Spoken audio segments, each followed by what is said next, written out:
I know it might sound stupid, but one of my favorite April Fool's Day joke is to tell someone that he or she could go to the Orsay Museum and pick a painting for free. I would definitely choose a Renoir painting. For one, Renoir's paintings are one of my favorite paintings, and for two, the Orsay Museum has a great collection of Renoir's paintings. All the more right now, as there is a big exhibition dedicated to Renoir, and that you shouldn't miss this exhibition if you are lucky enough to go and visit Paris this spring-summer. So, in this video, I will show you more about the Renoir exhibition, but I will also take you with me on an early spring day in Paris, a perfect day. This day began at l'Institut de France, where I attended conferences about IA. Then I went to the Guimet Museum, the Musée Guimet, where I visited a small exhibit. I took a break at Palais Galliera's garden, where I had a lunchbox. And then I went back to visit the Renoir exhibition and then back to the conferences. Let's begin with the Renoir exhibition, shall we? Just one word before I start. I would like to thank you for your kind words in the comments. As far as the Pacific coast or Pacific Islands, and it means a world to me to feel connected to people that are interested in art in Paris. So, thank you. Speaking of connection, you will see that what's very interesting in Renoir's painting is that he dedicated himself to paint human connections. And the full title of the exhibition is Renoir et l'amour. It means love for human connections, love itself, and love for painting. Tada! Let me introduce you to Renoir. At least I discovered a young version of himself in his own painting. I recently read that quote from Renoir himself that said, "We are not supposed to paint joyful moments," but I'm so glad he did. I'm so glad he opened the way. I'm so glad he was very into cheerful moments on his paintings. As a matter of fact, Renoir wasn't taken very seriously and was despised because of his joyful and cheerful paintings. During my own art show, people were very surprised to hear that I'm not in a painting mood when I'm in a bad mood. I would rather go and have a walk or just write or just clean something. I wouldn't like to share with people through the paintings what is a bad mood for me. I would rather share what I like, what I love in life. So that's why I love so much Renoir's paintings. But there is a caveat here. I will not go on the side of his paintings, which is very controversial at the end of his life. So Renoir was starting from the classical painting, and it was a new trend among artists as they were in the mood of the Industrial Revolution, and they intended to change also the way of painting. So painting outside began to be very a thing. They wouldn't make sketches anymore, they wouldn't draw before painting, they just would paint as they feel in the flow. Renoir, as many impressionists, would paint people. You can see in Renoir paintings many outdoor scenes, people doing simple things in public, like sitting at a cafe, going to the opera, enjoying life, walking on a boulevard.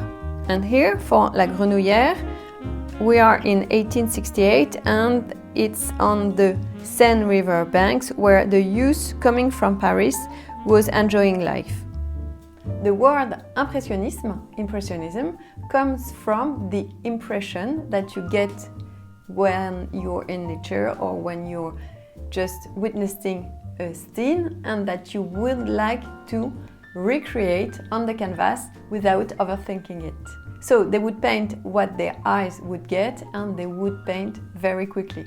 What we have to keep in mind is that before the big Haussmann renovation, Paris was a sum of small villages next one to another, and we still call today le village d'Auteuil the Auteuil neighborhood.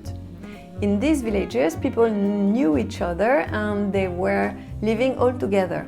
The big Haussmann renovation changed the shape of Paris, and people would feel less connected in the modern world. It was new back then to feel anonymous, and Renoir chose to see beauty in connections and in relations. What is magical about this painting is that every character is looking another character, so they are connected. It's all about connection.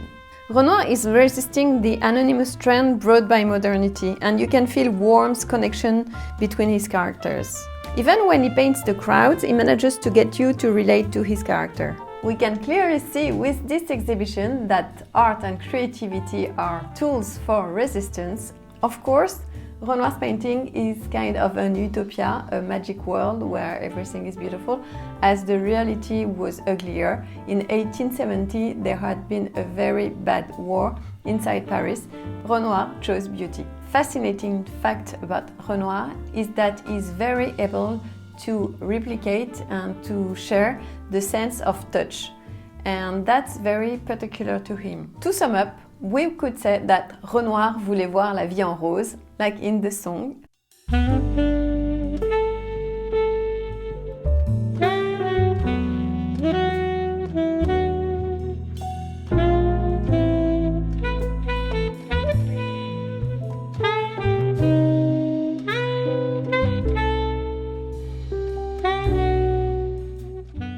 In this spring day, I also attended conferences about IA in research fields at l'Institut de France. That was fascinating. Then I went to le Musée to see this little exhibition about Korean beauty. That was fun. I discovered the long cultural history of perception and appearance in Korea. Today, Korean beauty is often associated with multi-step routines and a strong emphasis on skincare for both women and men. These practices, however, have deep historical roots. From the late 15th century onwards, manuals intended for women of the court described daily routines that combine cleansing, hair care, dress, and the use of fragrance. Beauty practices were closely linked to moral values such as modesty, propriety, and self-discipline. A clear complexion, carefully maintained hair, clean and sober clothing, and daily washing were understood as outward signs of inner order.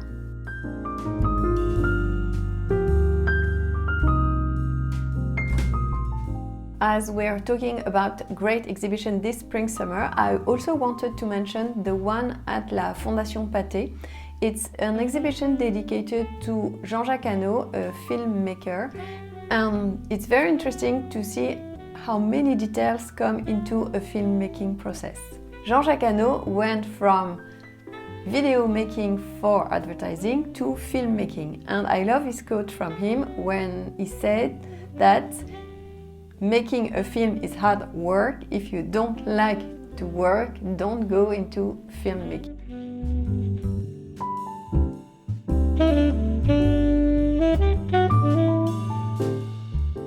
Et voilà, it's all for today. And in the next video, I will share an adventure day in Provins, a village outside of Paris, east side of Paris.